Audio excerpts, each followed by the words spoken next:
Hello, and welcome to Schedules Plus Tutorials. Today we're going to take a look at how to use the point of sale. First, you're going to want to be logged in, and then click on the POS or Point of Sale tab.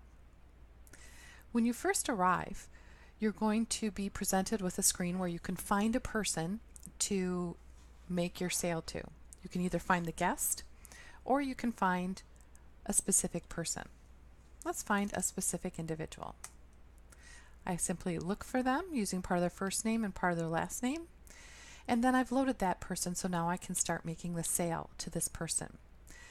The items and the prices are in relation to that individual and their current membership level. So if you differentiate pricing for events or products by member versus non-member, those are already reflected when you come into the point of sale and select a person.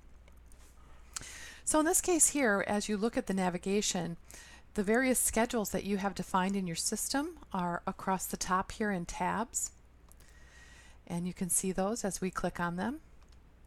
And then if you were interested in making a membership renewal or adding a membership or adding a donation or a subscription, all of those items are going to be under the miscellaneous tab. And then if you have defined products for your point of sale, those will show up after the miscellaneous tab.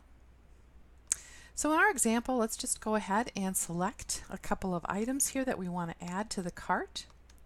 And you'll notice here that if there is an activity that you're adding and there are appointment times, you can make those selections.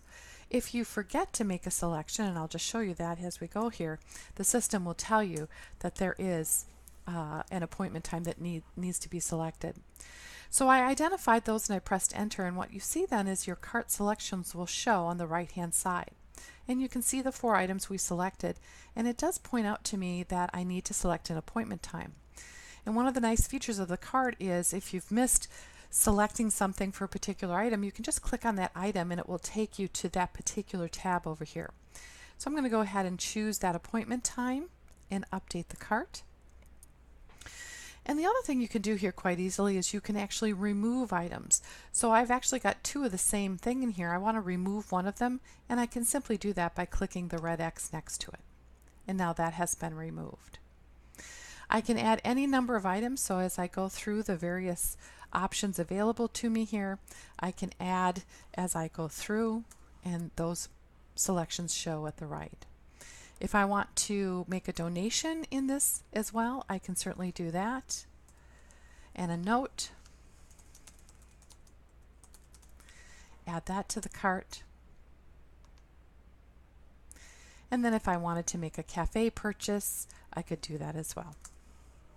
So all of these items now are reflected on the right. If you had taxable items, the tax would be indicated as well. And now we're set. This individual has made all their selections, and you can let them know that their total is $39. We can go ahead and log that amount, and they're paying by a credit card. If the person was paying by check, you can certainly do that as well and put in the check number. And then when you're ready to save it, you simply press save, and it saved all of those items now, and you can print this receipt and then give that to the individual or print it for them to take with them. If later you need to return an item that is unchanged, you still come back to any given receipt and you simply select what you want to return, and then down in the returns area you go ahead and select the payment type that you're refunding, whether it's a check or cash, and then return those items, and they are now marked as returned. And you can also print an updated receipt for the individual and give that to them as well. So that's a quick look at the point of sale. Thank you for joining Schedules Plus Tutorials.